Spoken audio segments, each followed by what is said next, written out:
pertenecen a la fraternidad en esta reunión de la Constitución de la Tierra y erupciones volcánicas, capítulo 18, primera parte. Sean bienvenidos, hermanos. Este es un tema complejo, un tema que los maestros han dedicado toda su intención y buena voluntad, y en el cual, pues en este tiempo, trataremos de entender un poco, o lo que alcancemos en nuestro comprender y entender frente a este valioso trabajo de nuestros maestros, frente a nuestra evolución y a nuestro desarrollo consciente. Cuando se habla de la Tierra, hablamos de la Telus Mater, o la Tierra, diosa que personificaba la Tierra en la mitología romana. Telus Mater o Terra Mater, una palabra que no la conocemos, pero debemos entenderla en su sentido espiritual. También se habla de la palabra Gaia o Gea, una de las diosas más importantes del Olimpo, que en tierra significaba en griego, personificaba nuestro planeta.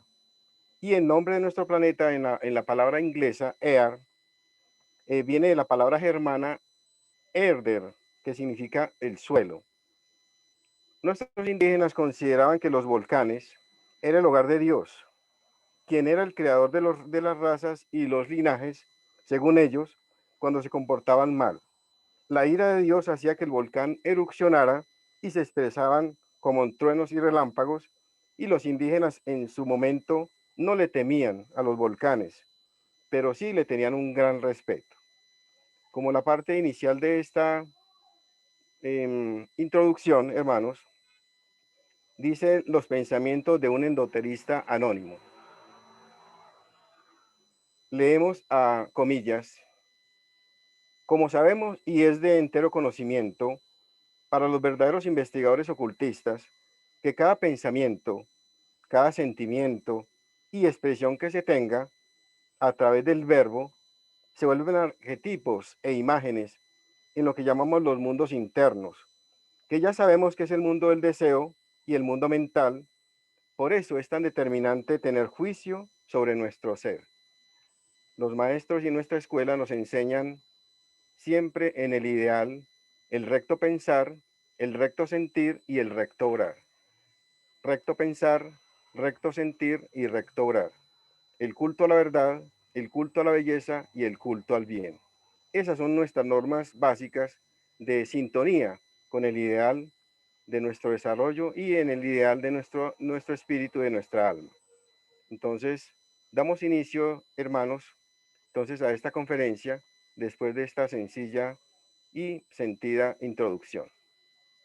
Muchas gracias por la asistencia y por estar en esta actividad de crecimiento a través del estudio.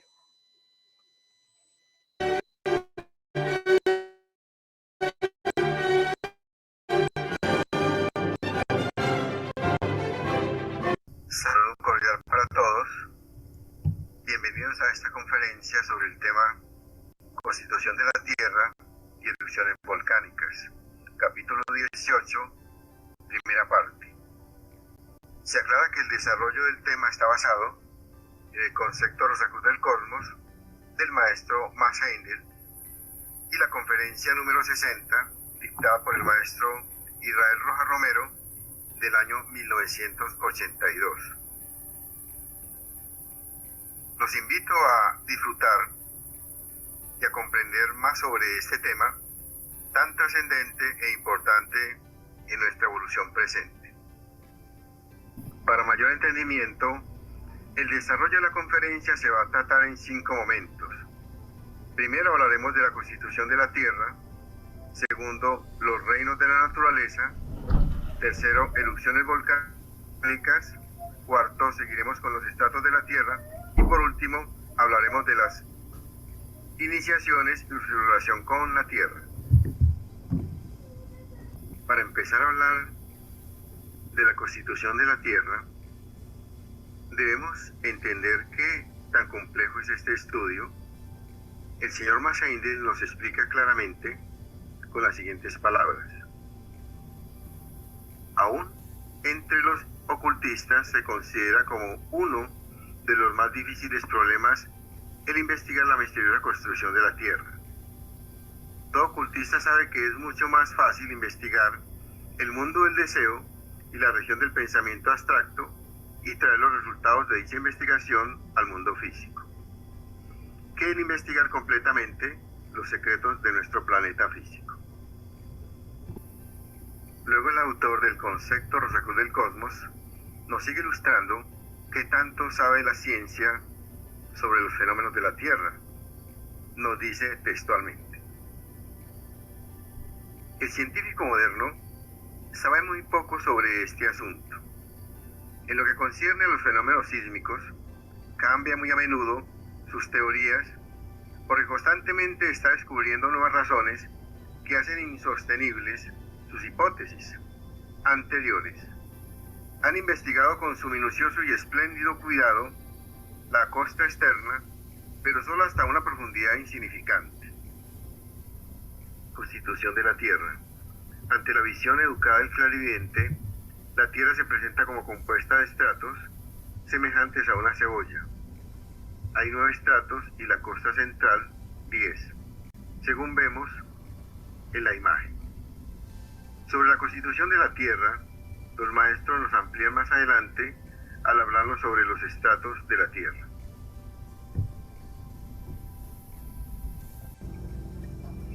Ya se habló sobre la constitución de la Tierra. Ahora es importante que conozcamos un poco más de los reinos de la naturaleza que se encuentran en ella, y para empezar a hablar de los reinos debemos primero saber la importancia de la vida. El maestro Israel Rojas Romero nos comenta lo siguiente: dice que es el origen de la vida, pero la llamaría la vida en su función, no el origen, porque la vida no tiene origen ni principio ni fin. La vida es la deidad misma, la vida es el alma del mundo, la vida es la esencia de todas las cosas. El autor también menciona las cosas o formas muertas, pero el esoterista debe comprender que no hay nada muerto, sino que las sustancias son más o menos sutiles, más o menos densas, que el cuerpo denso de cualquier entidad es densificación del alma del mundo en una determinada situación, y lo mismo ocurre con la Tierra. El término vida no se emplea en forma adecuada porque todo es vida, y el señor Einstein, por ejemplo, probó el dinamismo de la vida en los aspectos densos de la materia, en el uranio, en el helio, en el hidrógeno, etc., y se encontró que el hidrógeno era la primera manifestación de la energía hecha sustancia. Internó lo más fino, lo más espiritual. La palabra es esotérico o endotérico, lo que está dentro. Así todas las cosas tienen un orden adecuado para establecer una conciencia rigurosa acerca de la matemática del universo, de la física y de las energías del universo, del movimiento eterno del alma del mundo, porque estos son movimientos de espirales dentro de espirales. Hay que llegar al sentido, hay que vivir, hay que ser la esencia misma de lo que deseamos descubrir para contemplar su propia realidad. Es un trabajo interior, pero estamos muy lejos de comprender el misterio de la vida y de la evolución. Para continuar hablando sobre los reinos de la naturaleza, el maestro Max Heindel en el concepto Rosacruz del Cosmos menciona lo siguiente: para él, el mundo está muy lejos de ser una cosa muerta. Por el contrario, todo está compenetrado por el espíritu, que es la palanca que produce los cambios en y sobre el planeta. Las diferentes clases de cuarzos, los metales, la disposición de los varios estratos, todo tiene un significado mucho mayor de lo que el investigador materialista puede comprender. Para el ocultista, la forma en que están colocados es sumamente significativa. En esta materia, como en cualquier otra, la ciencia oculta está frente a la ciencia moderna, en la misma relación que la fisiología frente a la anatomía. La anatomía indica minuciosamente la posición de cada hueso, músculo, ligamento, nervio, etc., sus posiciones relativas de unos con otros, y así sucesivamente. Pero no hay explicación alguna respecto a cómo funcionan las diferentes partes de que está compuesto el cuerpo. La fisiología, por otra parte, no solamente indica la posición y estructura de todas las partes del cuerpo, sino que también indica su empleo y su funcionamiento. La conciencia de los minerales y vegetales es realmente inconsciencia. El primer vislumbre de la conciencia empieza en el reino animal. Hemos visto también que de acuerdo con la más moderna clasificación, hay 13 grados en el reino animal, 3 clases de radiados, 3 clases de moluscos, 3 clases de articulados y 4 clases de vertebrados. Tenemos también los 9 meses de gestación, durante el cual va construyéndose el cuerpo hasta su eficiencia actual, y hay 9 perforaciones en el cuerpo humano, 2 ojos, 2 fosas nasales, 2 oídos, 1 boca y 2 orificios inferiores. Los científicos materialistas se han visto burlados en sus esfuerzos para descubrir el origen de la vida, cómo surgieron cosas vivientes de la materia antes muerta. En realidad, de acuerdo con la explicación oculta de la evolución, la cuestión debería ser cómo se originaron las cosas muertas. La vida fue anterior a las formas muertas, ella construyó sus cuerpos de la sustancia vaporosa y sutil mucho antes de condensarse en la corteza sólida de la Tierra. Únicamente cuando la vida abandonaba las formas, pueden éstas cristalizarse, endurecerse y morir. El carbón de piedra no es más que cuerpos vegetales cristalizados. El coral es también la cristalización de formas animales. La vida abandona las formas y las formas mueren. La vida nunca entra en una forma para despertarla a la vida. La vida salió de las formas y las formas murieron. De esta manera es como las cosas muertas vinieron a ser.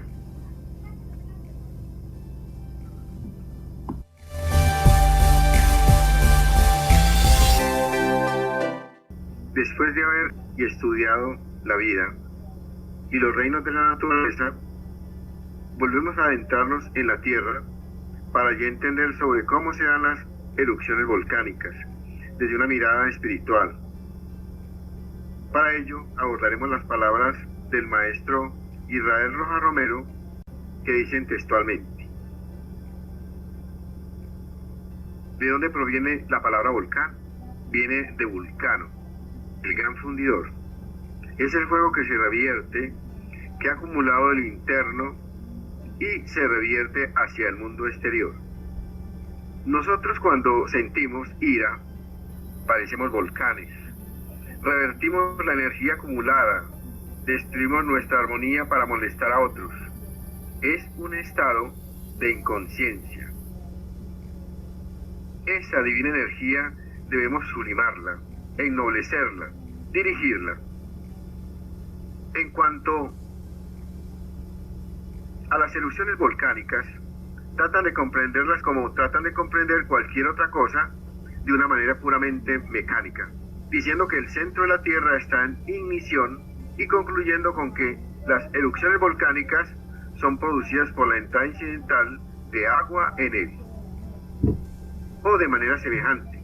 En cierto sentido, sus teorías tienen alguna base, pero en este caso siempre dejando a un lado las causas espirituales, que son para el ocultista las únicas reales.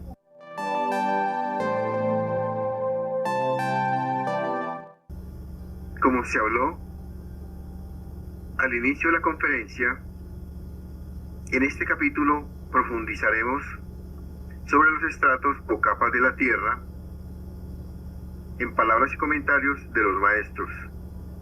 Empezaremos con los conceptos del maestro Max Heindel, que dice lo siguiente: el conocer los diversos estratos de la Tierra y las posiciones relativas de los planetas en el firmamento, sin conocer su empleo y significado en la vida y el objeto del cosmos, es tan inútil como conocer únicamente las posiciones de los huesos, músculos, nervios, etc., sin comprender las funciones que desempeñan en la economía del cuerpo.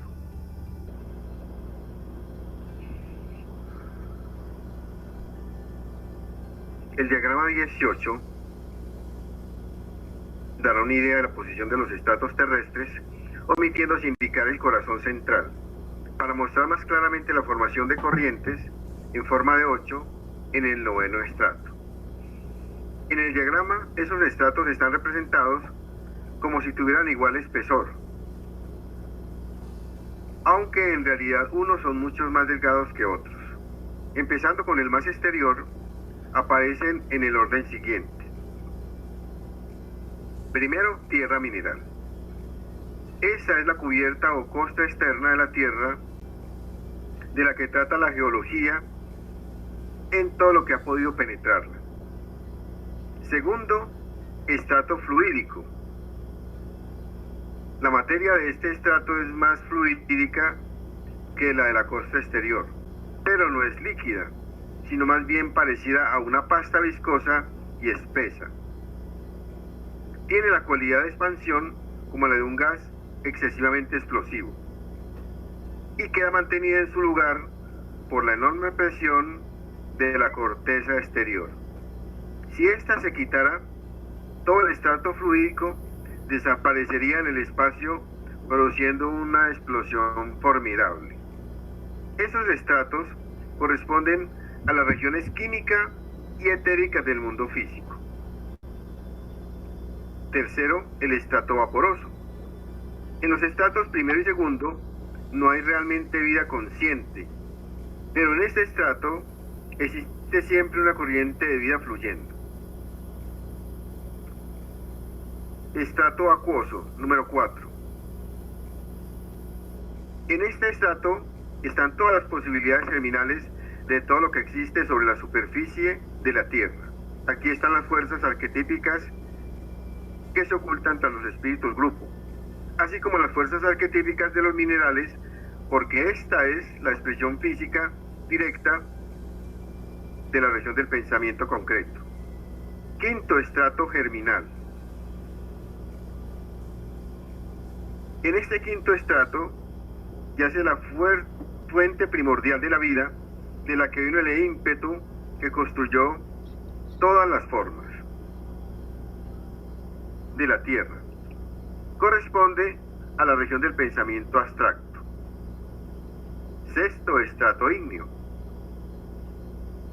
Por extraño que parezca, este estrato posee sensación, el placer y el dolor, la simpatía y la antipatía. Tienen aquí su efecto sobre la Tierra. Generalmente se supone que la Tierra no puede tener sensación alguna bajo ninguna circunstancia. El ocultista, sin embargo, cuando ve cegar el grano maduro, o arrancar las frutas de los árboles en el otoño, o el cortar las flores sabe el placer que experimenta la Tierra misma en ello. La Tierra experimenta un gran placer por haber nutrido a su progenie, de formas alcanzando ese placer su mayor grado en el tiempo de la siega. Por otro lado, cuando se arrancan las plantas de raíz, es evidente para el ocultista, la tierra siente un dolor. Por esa razón aquel no come los alimentos vegetales que crecen bajo la tierra. En primer lugar, están llenos de fuerza terrestre y carecen de fuerza solar. Además de estar envenenados por haber sido extraídos por las raíces. La única excepción a esta regla es la patata o papa, de la que come con prudencia, porque originalmente crecía en la superficie de la tierra, y solo en tiempos relativamente recientes comenzó a crecer bajo el suelo.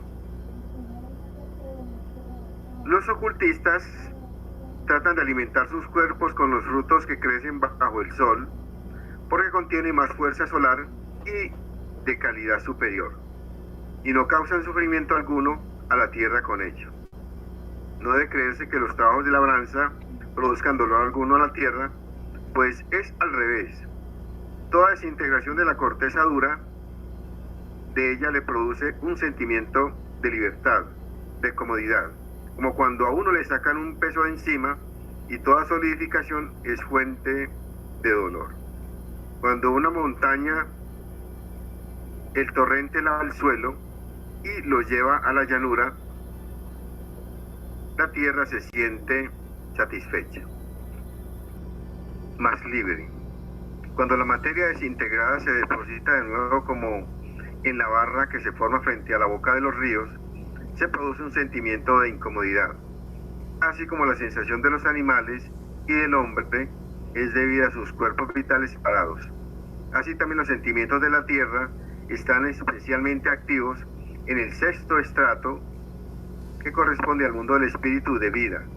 Para comprender el sentimiento de placer que experimenta cuando se rompe una roca y el dolor que se produce cuando hay adherencias, debemos recordar que la Tierra es el cuerpo denso de un gran espíritu, y para facilitarnos un medio adecuado y conveniente en el que podemos vivir y obtener experiencia, ha tenido que cristalizar su cuerpo hasta el estado de solidez actual.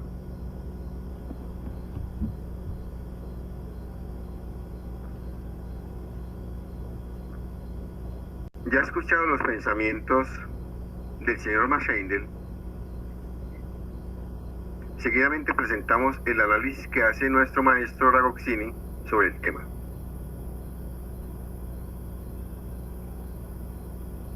El señor Heindel llama a la primera capa mineral. La segunda capa la llama estrato fluídico, que es parecida a una pasta viscosa y espesa. La tercera capa, que es el estrato vaporoso o gaseoso. La cuarta capa es el estrato acuoso o líquido. Y la quinta capa, el estrato germinal, etc. Ahora pensemos en lo anterior. ¿Por qué nosotros creemos que nos basta con nombrar o numerar y pensamos que ya somos sabios? No. Estamos muy lejos de ser sabios. Debemos empezar por trabajar y profundizar el contenido de cada cosa para ir estableciendo conciencia. La capa granítica está condensando la energía del cosmos, de tal manera que se ha convertido en el esqueleto de la Tierra. Y cuando nuestro planeta llegue a ser como un sol, esta capa, la radiación del núcleo a la periferia.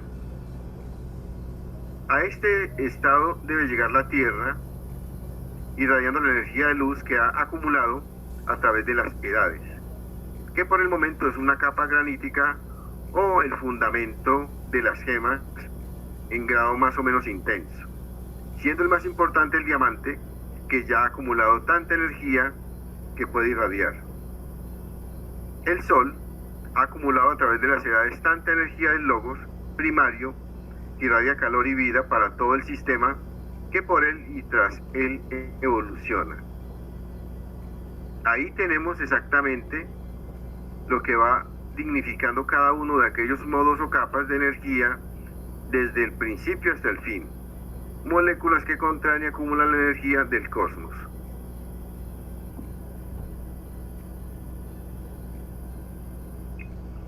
Esa es la piedra filosofal en la hondura nuestra. Cuando acumulemos tanta energía y tanto poder que podamos irradiar, por ahora somos absorbentes. Estamos solamente derivando energía del cosmos para reestructurar nuestra naturaleza, para después poder irradiar. Lo mismo pasa exactamente en la esfera del saber, del sentir, del amar, del comprender, del imaginar. Primero tenemos que acumular hondamente, llegar a una precisión exacta y matemática del contenido de la sabiduría, para luego poder irradiar y dar a la humanidad. Entonces, para ser maestro de la humanidad hay que trabajar intensamente. No es cuestión de figurar o que nos llamen maestros. Eso no es verdad, son los hechos. Así que la capa más profunda de esta primera corteza de la Tierra es la granítica. De ella dependen todas las gemas en grados diversos, y será sencillamente el núcleo de la Tierra cuando ella se convierta en un sol. Habrá acumulado tanta energía que podrá irradiarla. Pero el planeta o nosotros, ¿de dónde derivamos esa energía? Se dice exactamente del alma del mundo. Nosotros no tenemos cuerpo, ni vitalidad, ni mente, ni emoción, ni inteligencia, ni nada. Estamos derivando todo del universo para transformarnos en un nuevo estado y luego irradiarlo. La capa basáltica es la capa ígnea, es aquella materia terrestre que emerge de los volcanes. La capa rocosa es la razón de ser del mundo vegetal. De ahí se desprende por oxidación el oxígeno, el gran trabajador, y entonces la capa rocosa de los elementos constitutivos a las plantas, agregando lentamente los cuerpos transformados de ellas mismas y de los animales. Esos son los elementos que sirven para nutrir el mundo vegetal. La capa arenisca es aquella que se ve desintegrando para ir convirtiéndose la sustancia que se haya acumulado a través del tiempo en la base de otros cuerpos. Esta se va desintegrando paulatinamente. Así tenemos una jerarquía perfecta, cuaternaria o tetragramática, como diría Pitágoras, de la primera capa que estamos tratando de estudiar. Si profundizamos en el estudio de la capa granítica, llegamos a encontrar algo básico.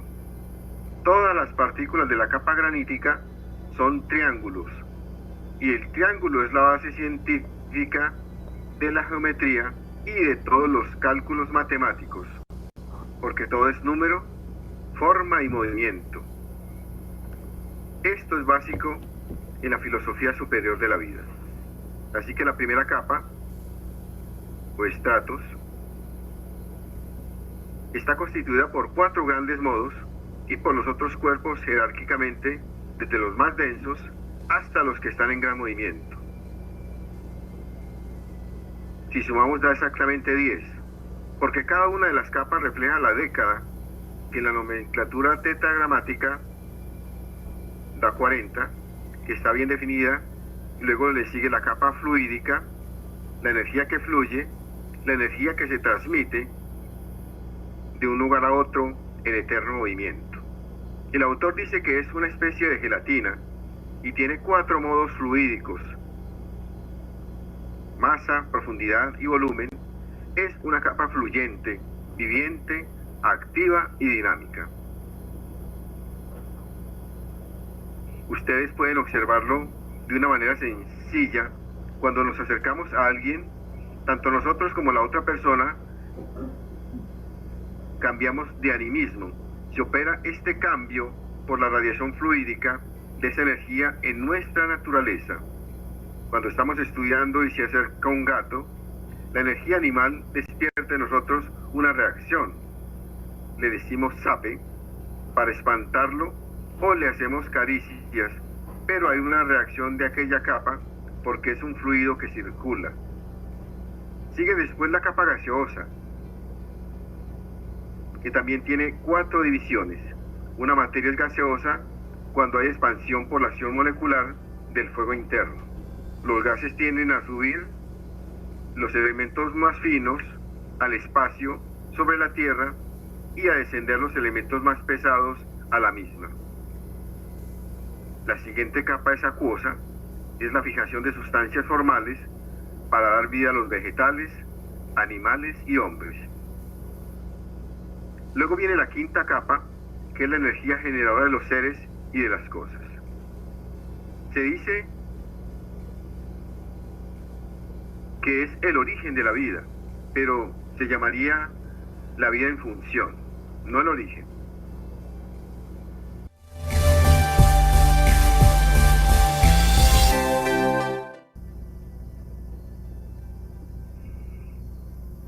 Ahora llegamos a la parte final de esta conferencia, donde se tratará las iniciaciones y su relación con la Tierra.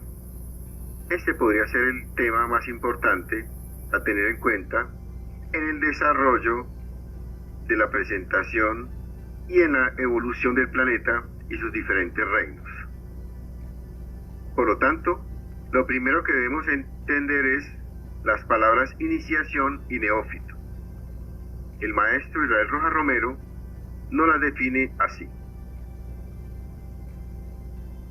La palabra neófito, el significado de neófito es nuevo árbol.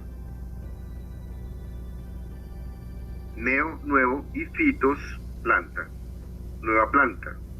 El que entra a los misterios ignorando mucho y deseando comprender esta palabra es muy utilizada por las escuelas del pensamiento. También debemos entender rigurosamente la palabra iniciación, que se menciona mucho en los estudios esotéricos sin saber exactamente su significado. La palabra iniciación no significa empezar, como sería lo corriente en la literatura. Iniciación es penetrar en él. En sentido esotérico, penetrar en el cuerpo vital, en el cuerpo emocional o en el cuerpo mental. Eso es ser iniciado en el cuerpo, porque entra y lo estudia, ve su naturaleza, su estructura y sus vibraciones. Hay 9 iniciaciones menores que corresponden a la estratificación de los vehículos. Y vemos que las 9 iniciaciones se reducen a 3 grandes iniciaciones, porque la penetración voluntaria del ego en el mundo vital abarca las moléculas del cuerpo denso y también las vibraciones del cuerpo de deseos. Por lo tanto, esta iniciación abarca 3 aspectos. Cuando el ego penetra voluntariamente al mundo emocional o del deseo, abarca 3 ramas: el mundo vital, el mundo mental y el vehículo respectivo. Cuando penetra en el mundo mental, abarca el mundo emocional, el mental propiamente dicho, y el principio espiritual de la imaginación creadora. Entonces, son 9 estratos o capas de iniciación. Pero la iniciación no es empezar a estudiar como estamos haciendo nosotros. Es penetrar conscientemente en... Eso es ser iniciados. Colombia está llena de iniciados, pero seguramente nadie sabe lo que significa. Le escuché a decir a alguien que ya había terminado la evolución terrestre y que se iba para otros mundos. Así somos de ingenuos. La sabiduría consiste en usar términos exactos, en llegar a comprender verdaderamente nuestra situación real.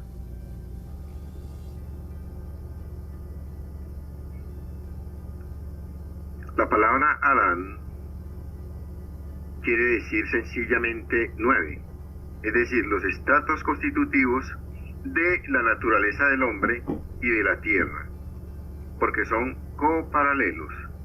No solamente la tierra, el hombre es exactamente igual, porque es hijo de la tierra y es un reflejo de las energías del universo. Esto es fundamental.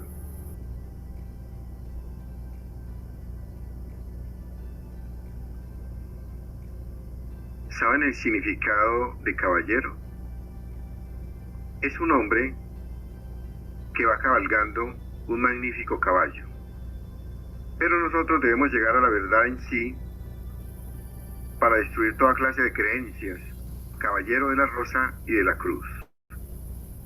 Para llegar a ser caballero de la Rosa y de la Cruz, hay que llegar a la realización de la belleza, del sentido espiritual de la rosa sobre la cruz. Los 4 estados de la materia que ya hemos estudiado. La rosa es el sentido de la vida, la espiritualidad, la armonía, la belleza. La cruz son los elementos constitutivos de la sustancia de todos los cuerpos. Es algo maravilloso, pero ser caballero Rosacruz,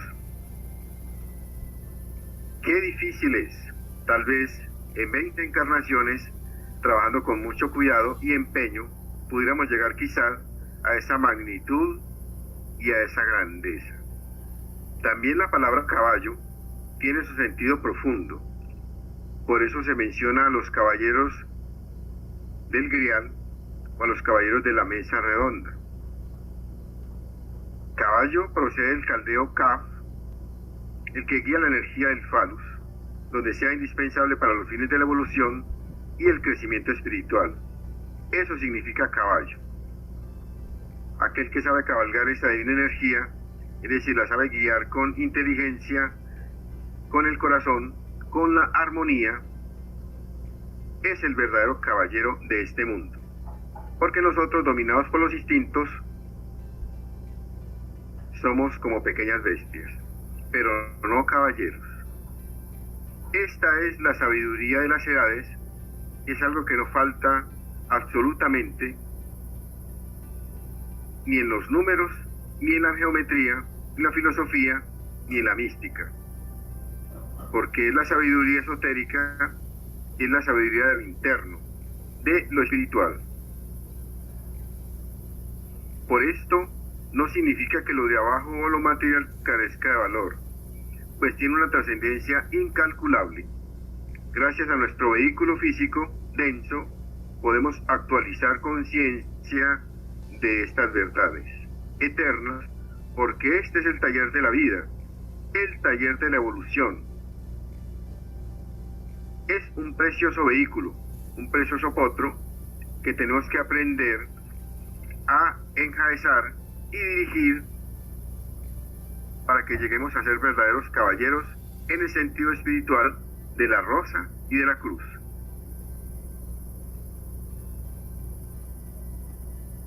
Ahora entonces nos permitimos citar al maestro Max Heindel en el concepto de los acuerdos del cosmos sobre el tema. El investigar completamente los secretos de nuestro planeta físico, porque para hacer eso plenamente, debe uno haber pasado por las 9 iniciaciones o misterios menores y la primera de las grandes iniciaciones. Cada estrato de la Tierra se le va haciendo accesible con cada iniciación. Así que al final de las 9 iniciaciones domina todas las capas, pero no tiene acceso a los secretos del corazón central. En el habla antigua, esos 9 grados se llaman los misterios menores. Llevan al neófito, al aprendiz, conscientemente a través de todo el relato de la evolución pasada, a través de todas las actividades de la existencia involuntaria, de manera que entonces es capaz de comprender la manera y el significado de la obra que entonces efectuó inconscientemente. Se le muestra cómo se produjo la constitución nonupla actual, el triple cuerpo, la triple alma y el triple espíritu, como trabajaron las jerarquías creadoras sobre los espíritus virginales, despertando en ellos al ego, ayudando a éste a formar el cuerpo. Y también el trabajo que él mismo efectuó para extraer del triple cuerpo tanta triple alma como posee actualmente. Y se le conduce un grado cada vez a través de los 9 que componen los misterios menores, los 9 estratos. El número 9 es el número raíz del estado actual de nuestra evolución.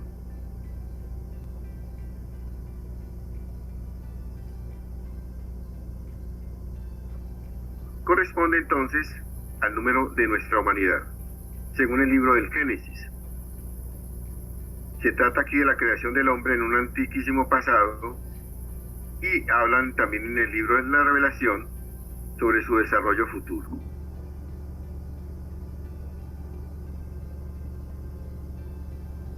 Si consideramos al hombre ordinario como un grado en sí mismo, y recordamos que hay 13 iniciaciones desde el hombre hasta Dios, o desde el tiempo en el que comenzó a capacitarse para convertirse en una inteligencia creadora consciente de sí mismo. Cuando el hombre ha pasado a través de las 9 iniciaciones menores, consiguiendo la entrada en todos los estratos de la tierra, debe obtener el acceso al corazón central. Este se abre a él mediante la primera de las 4 grandes iniciaciones, en la que aprende a conocer el secreto de la mente, esa parte de su ser que comenzó en la tierra. Cuando está pronto para la primera gran iniciación, ha desarrollado su mente hasta un grado que todos los hombres obtendrán al final del periodo terrestre. En esa iniciación se le da la clave del nuevo estado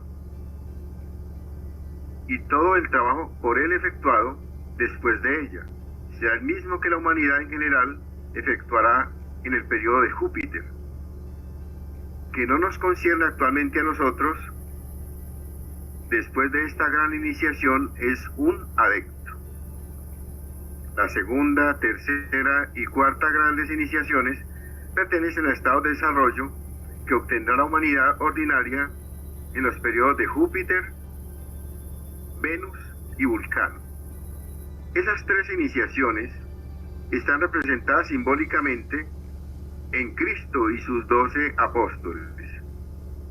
Judas Iscariote representa a las traidoras tendencias de la naturaleza inferior del neófito. El amado Juan es la iniciación de Venus, y Cristo en sí mismo simboliza al divino iniciado del periodo de Vulcano. En las diversas escuelas de ciencia oculta, así como en diferentes escuelas de estudios y misterios, se habla de las iniciaciones. Se clasifican de acuerdo al trabajo que se realice, o se darán más adelante información en la cual cada uno debe investigar. Aun cuando se hable de 7 o más grados, casi nada se sabe de los números de esas iniciaciones. Porque hay también estados de preparación y las 4 iniciaciones que conducen al candidato al final del periodo terrestre a ser un adepto.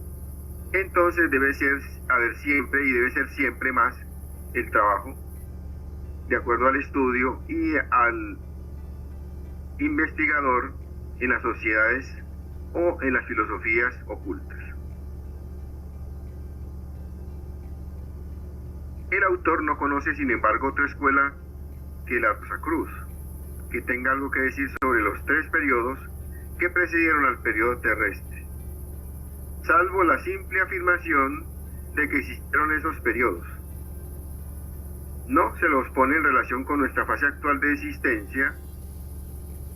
Similarmente, otras enseñanzas ocultas enseñan que habrá 3 esquemas evolutivos más, pero no se hablan sobre ellos.